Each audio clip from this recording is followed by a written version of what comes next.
Il vous a sûrement pas échappé que le Guardian a publié récemment une enquête, franchement, qui fait froid dans le dos sur la Freebirth Society. Ce collectif, il faisait la promotion de l'accouchement totalement non assisté, de la wild pregnancy. Donc c'était un accouchement non assisté, une grossesse pas du tout suivie. C'était comme l'ultime acte de libération, de se retrouver aujourd'hui au cœur d'une controverse mondiale. Et les chiffres sont assez interpellants. Alors, pourquoi ? Parce que ce qu'on a découvert, c'est que derrière les discours d'empowerment se cachaient en fait des récits avec des femmes, des couples qui ont perdu des bébés, des femmes qui ont été en danger, des mères qui ont été laissées seules dans des situations d'urgence, avec des refus systématiques de toute aide médicale, même quand ça aurait pu sauver des vies. Pourtant, il y a beaucoup de femmes qui choisissent encore aujourd'hui d'accoucher seules, par envie d'un retour au naturel, peut-être aussi par un refus du système qui ne les respecte pas, par conviction profonde aussi. Alors, j'aime bien questionner quand même où est-ce que se situe la limite entre la souveraineté et la mise en danger. Est-ce qu'on peut défendre en fait les naissances libres, mais aussi dénoncer ces dérives ? Parce qu'en fait, l'accouchement à domicile, l'accouchement non assisté et cette Free Birth Society, les trois choses sont complètement différentes. Moi, je me demande en fait comment est-ce qu'on peut accompagner ces femmes sans les juger en affirmant haut et fort que la naissance est puissant, mais c'est quand même pas toujours sans risque. Chaque mercredi, avec l'épisode Questionner la sage-femme, je répondrai à une question d'une auditrice ou d'un auditeur. N'hésitez pas à venir me poser vos questions en message privé ou par mail, que ce soit sur la grossesse, l'accouchement, le postpartum, la parentalité, sur les naissances en dehors des hôpitaux ou encore sur nos pratiques de sage-femme autonome. Cette enquête du Guardian, pour être clair, dans le monde de la naissance, ça a été comme une onde de choc. Elle pointe du doigt un réseau qui a été très influent sur les réseaux sociaux, des femmes qui se sont fait des millions de dollars avec cette Free Birth Society. Et ces accouchements non assistés, sans sage-femme, sans accompagnement médical, qui diffusent des messages qui sont forts, des femmes qui disent en fait qu'elles ont retrouvé un peu la tribu, la meute qu'elles cherchaient, parce que souvent elles avaient été abîmées par le système, ou alors parce que ça leur faisait ressentir que c'était ce qu'il y avait de mieux et de plus puissant pour retourner vers son authenticité, vers la meilleure chose finalement pour son bébé, parce qu'on lui disait tellement qu'ailleurs, on allait la manipuler, on allait lui faire du mal, on allait poser des actes qui n'étaient pas consentis, etc. C'est des messages qui sont en contradiction totale avec la réalité physiologique, médicale, humaine de la naissance. Et moi, en lisant cette enquête, honnêtement, j'avais le cœur qui était serré, j'avais la boule au ventre. Parce qu'en fait, au fond, je comprends profondément ce qui pousse certaines femmes à vouloir accoucher seules. Ce désir de liberté, d'intimité, de plus être envahies, de plus être maltraitées, infantilisées. Ce ras-le-bol général d'un système où on leur impose, où on leur dicte, où on leur arrache parfois leur accouchement, on leur vole. Mais ce que raconte cette enquête, c'est pas la puissance des femmes, c'est les dérives. C'est des discours ultra idéologiques, c'est des femmes qui ont été finalement coupées de leur instinct, de leurs signaux d'alerte, au nom d'un idéal parfois dangereux. Elles ont écouté beaucoup de podcasts, elles ont été sur des groupes où en fait on leur a fait croire que des choses qui n'étaient pas normales étaient normales. Des mentors qui s'étaient autoproclamés, qui déconseillaient de chercher de l'aide, même quand c'était nécessaire. Quand des femmes qui envoyaient des vidéos en mode « Qu'est-ce que t'en penses ? J'ai l'impression qu'il a du mal à respirer quand même. » Et on disait « Oh mais non, moi ça m'a l'air bien. » À nouveau, ces personnes n'avaient aucune formation médicale et prônaient un peu en fait les bébés se mettront en vie s'ils doivent se mettre en vie. Des accompagnants sans formation qui prennent un rôle médical mais sans vraiment pouvoir l'assumer. Alors dans cet épisode, je veux justement qu'on parle de ça de manière un peu nuancée quand même, mais avec pas de tabou. J'ai envie de parler pour vrai parce que je pense que c'est important. Je vais vous emmener avec moi justement un peu dans ce qu'on vit dans la pratique extra-hospitalière, de ce que je vois, de ce que j'observe, parce que je suis convaincue que les femmes, elles peuvent faire des choix tellement puissants, mais pas dans la solitude. Parce que là, si elles choisissent d'accoucher seules, ça les regarde, mais elles étaient encore plus isolées que le choix d'accoucher seules. On a des patientes qui nous disent qu'elles veulent accoucher seules, on donne les informations, on donne tout, et on explique aussi quand est-ce qu'il faudra partir si jamais c'est nécessaire. Et c'est important d'avoir ces informations-là. C'est pas de mentir, c'est pas de faire croire que tout est rose, que tout est bon, et de ne transmettre que des messages soi-disant rassurants, énergisants, etc.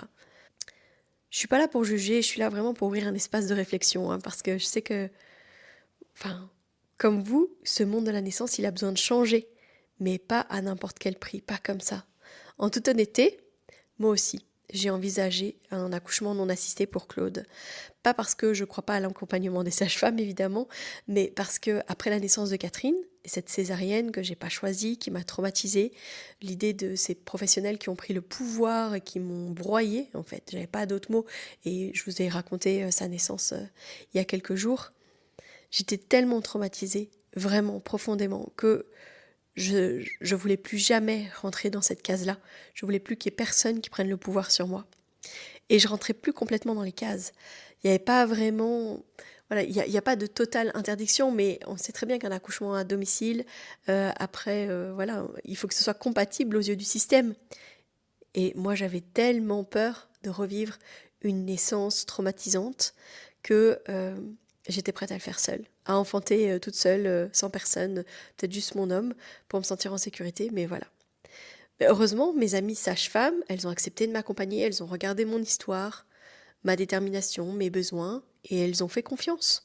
Et on était au clair sur qu'est-ce qui pourrait amener à la décision de devoir aller à l'hôpital si jamais c'était nécessaire. Mais je les remercie du fond du cœur parce que être accompagnée par des femmes formées, respectueuses, humaines, c'est ce qui m'a permis à moi de retrouver ma puissance sans me couper de la réalité. Alors oui, je comprends l'élan, mais je veux aussi dire ceci, accoucher seule parce qu'on n'a pas d'autre option, c'est pas un vrai choix. En fait, la plupart du temps, on peut chercher, on peut trouver. Il y a des équipes qui sont potentiellement prêtes à vous accompagner. Et si même c'est pas chez vous, de vous accompagner sur un lieu où elles vont pouvoir être gardiennes de ce qui se passe.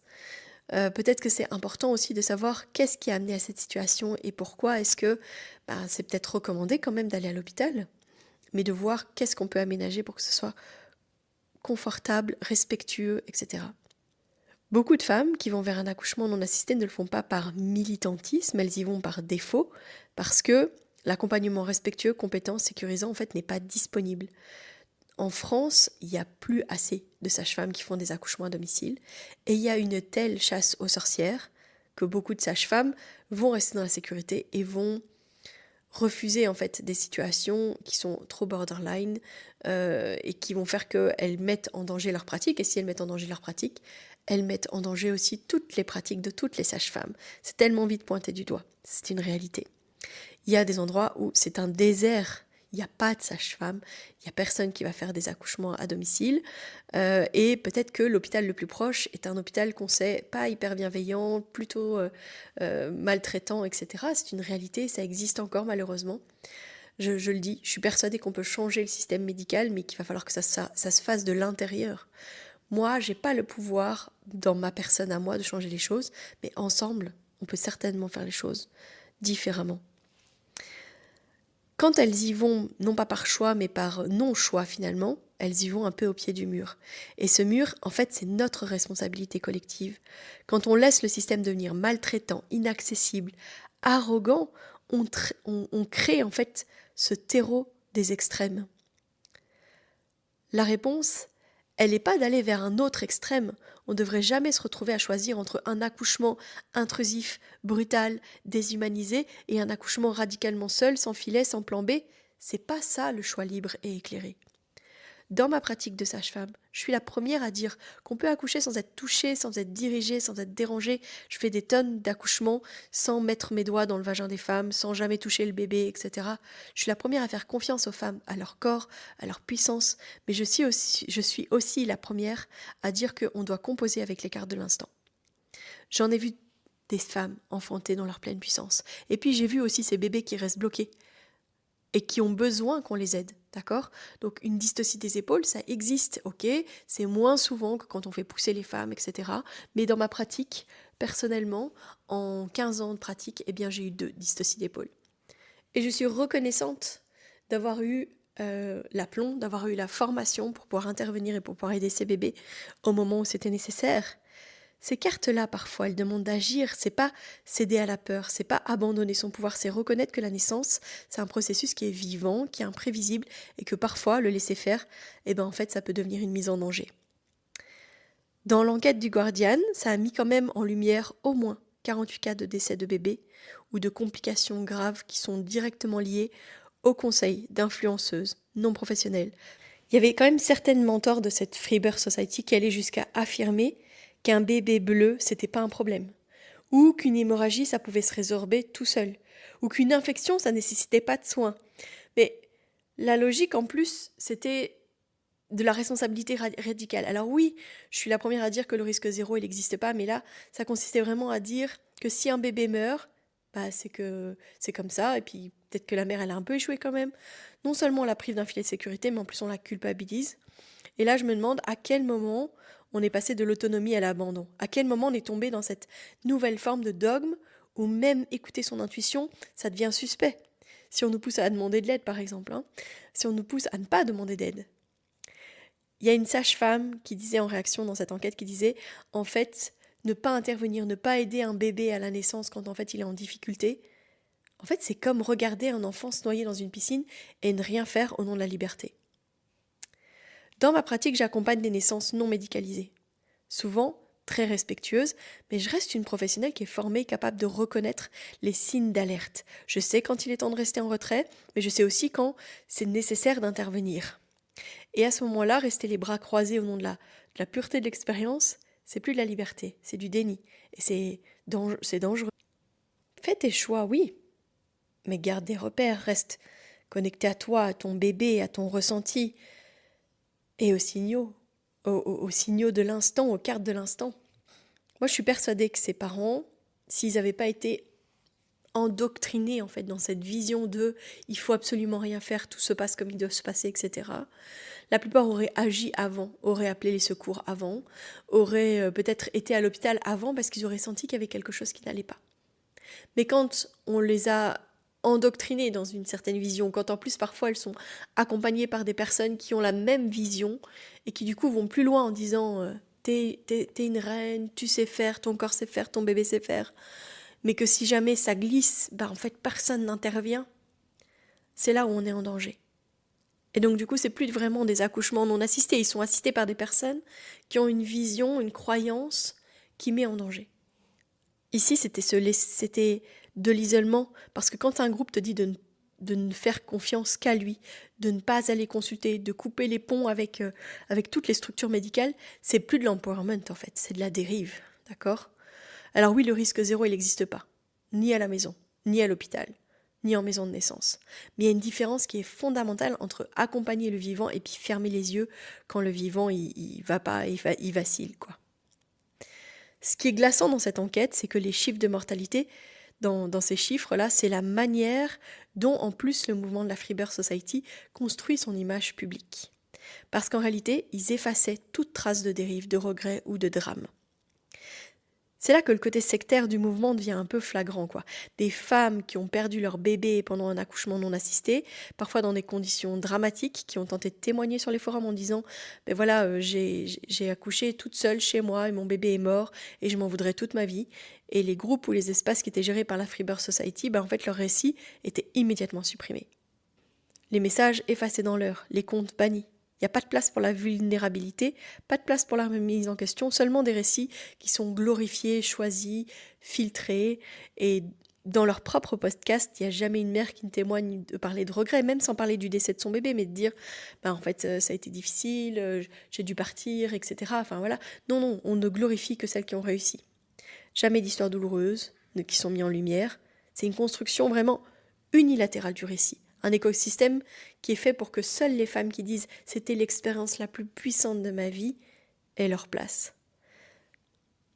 Mais quand il y a une communauté qui se construit sur le déni de la réalité, elle ne libère pas du tout. Non, ça enferme en fait. Et ce risque, il existe partout. C'est le problème, parce que sur Internet, c'est facile de montrer que ce qui conforte une idée. C'est facile de supprimer les commentaires, de bloquer les avis qui sont contre le discours qu'on peut avoir, d'écraser finalement les dissonances au profit de l'illusion maîtrisée, etc.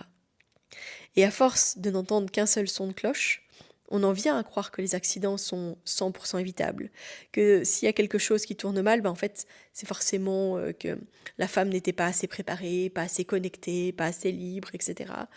Ce type de discours, c'est profondément destructeur. C'est l'inverse de ce que devrait être un espace d'entraide et de sororité. Je tiens vraiment à répéter ici, c'est reconnaître le risque, c'est pas trahir le processus de naissance, c'est juste en prendre soin. Il ne s'agit pas seulement en fait d'un discours contre les accouchements non assistés, parce que je vous l'ai dit, je comprends en fait les femmes qui font ce choix, et en plus de ça, je voudrais dire que les femmes que je connais qui ont fait des accouchements non assistés, elles s'étaient formées. Elles avaient justement tout un bagage pour pouvoir agir en conséquence, s'il y avait une complication, etc. Qui prenaient leurs responsabilités, ok, mais qui n'étaient pas totalement aveuglées en mode on ne fait rien, on laisse faire, etc. Bien au contraire. C'est vraiment une réflexion collective parce que ce que devient nos choix libres quand ils sont manipulés, monnayés ou isolés. Il y a vraiment ce système de contrôle, de suppression des voix contraires qui était vraiment très troublant dans cette histoire avec la Free Birth Society. Voilà, je pense que ça c'est vraiment hyper important. Et puis le marketing qui prend vraiment le pas sur l'accompagnement. C'est pas qu'un collectif militant en fait. C'est une entreprise qui a été estimée à plusieurs millions de dollars depuis 2018. Vraiment dire que des interventions c'était des échecs, que seules les naissances totalement libres comptaient, qu'il ne fallait pas du tout aller à l'hôpital, il fallait limite pas faire du tout suivre sa grossesse. Ce qui me serre le cœur, c'est que cette enquête, ça éclaire un point vraiment fondamental. Ces dérives radicales, ça dessert profondément la cause des accouchements extra-hospitaliers. On en parle souvent, et il y a souvent un amalgame qui est vite fait, parce que dans l'esprit du grand public, des médias, des institutions, c'est facile de dire accouchement, les gens accouchent chez eux, donc c'est un accouchement à domicile. Mais non, un accouchement à domicile, on dit en fait un accouchement accompagné à domicile, pour AAD en France, elles ont décidé cette appellation-là, eh bien c'est totalement différent. Dans les récits et dans les questionnements qui viennent souvent, c'est de dire « Ah, mais on doit accoucher à l'hôpital parce qu'avant, les femmes accouchaient à la maison. » Et en fait, il y avait beaucoup de femmes qui décédaient, beaucoup de bébés qui décédaient. Alors, beaucoup, c'est un grand mot quand même. C'est vrai que c'était des choses qui arrivaient effectivement plus souvent. Mais moi, j'aime bien rappeler quand même que les conditions de vie ne sont pas du tout les mêmes. La santé des gens n'est pas du tout la même. Et puis surtout, en fait, on a des suivis de grossesse. D'accord, qui nous permettent de voir comment va la femme, comment va le bébé, si jamais il y a des pathologies qui se déclarent, etc. Et on pourra intervenir, changer de plan si jamais c'est nécessaire. Alors que là, en fait, on s'en remet un peu à l'univers en se disant, j'ai un bébé qui a priori va bien et moi je vais a priori bien. On ne sait pas dans quelle position est ce bébé. Alors oui, la femme peut certainement ressentir ça, j'en suis persuadée, mais peut-être pas aussi, On prend la radicalité de certaines structures comme la Free Birth Society, on y colle tous les accouchements à domicile et on oublie en fait la pluralité, la nuance, les accompagnements respectueux, sécurisés qui sont choisis. C'est dangereux parce que ça crée encore plus de méfiance envers les sages-femmes qui accompagnent les naissances à domicile, encore plus de suspicion, encore plus d'obstacles pour les familles qui cherchent une alternative éclairée et pas un rejet du système en fait. Alors que ce qu'on veut, nous, c'est rendre cette option accessible, possible, encadrée, respectueuse de la physiologie et de la sécurité. C'est exactement ce que je disais dans mon article. J'ai fait un article justement pour Actualité Sage-Femme, la revue de l'Union professionnelle des sages-femmes belges. On en a fait tout un dossier sur l'accouchement non assisté, donc on va dire que le timing est assez fou. Mais ce qu'on souhaite en fait, c'est pas que les femmes fuient le système, c'est qu'elles puissent aussi nous choisir en conscience, avec les cartes de l'instant, pas contre le système, mais en dehors quand c'est possible, avec un accompagnement médical et avec les sages-femmes à l'hôpital quand c'est nécessaire. Moi, je crois profondément que l'accouchement, c'est un acte politique, intime, viscéral et que la liberté ne peut pas exister si elle repose sur des informations qui sont tronquées ou sur des récits qui effacent les réalités. Alors oui, il faut dénoncer ce qui a été révélé dans cette enquête du Guardian, parce que ça touche à l'essence même de notre rôle protéger la vie, sans jamais écraser la liberté. Il faut aussi ouvrir des voies concrètes, accessibles, soutenantes, parce que je le vois tous les jours dans ma pratique, quand on écoute, quand on informe, quand on accompagne sans imposer, les femmes, elles font des choix puissants alignés. Et c'est tout le sens du village authentique. C'est un réseau que j'ai créé parce que je veux vraiment mettre en lien les sages-femmes authentiques partout. Je veux qu'on puisse se relier ensemble partout, quel que soit notre lieu de pratique. Parce qu'on sent justement cette flamme intérieure et cette authenticité dans notre pratique, où on va mettre la femme, le bébé en priorité dans nos questionnements et leurs besoins en priorité. Et donc dans ce village authentique, j'ai envie de rassembler celles et ceux qui veulent accompagner autrement, en respectant la physiologie sans renier la réalité et en plaçant l'autonomie, l'information au cœur de notre pratique sans céder aux extrêmes. Alors si tu es sage-femme, professionnelle de la périnatalité, étudiante sage-femme, viens nous rejoindre, viens découvrir le village authentique.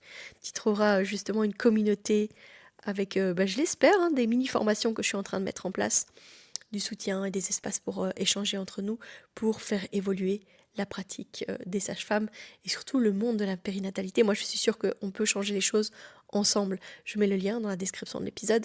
La partie pour les sages-femmes va ouvrir vraiment dans les prochains jours. Et puis, si tu es une future maman, un futur papa, et que vous êtes en chemin, en questionnement, mais s'il te plaît, ne reste pas seul en fait. Écoute ton intuition, informe-toi, choisis des accompagnants qui te respectent vraiment, parce que oui, tu peux enfanter librement, mais pas au prix du déni, pas au prix du silence et surtout pas au prix de la santé de ta femme et de ton bébé. Je vous donne rendez-vous lundi. Et d'ici là, portez-vous bien.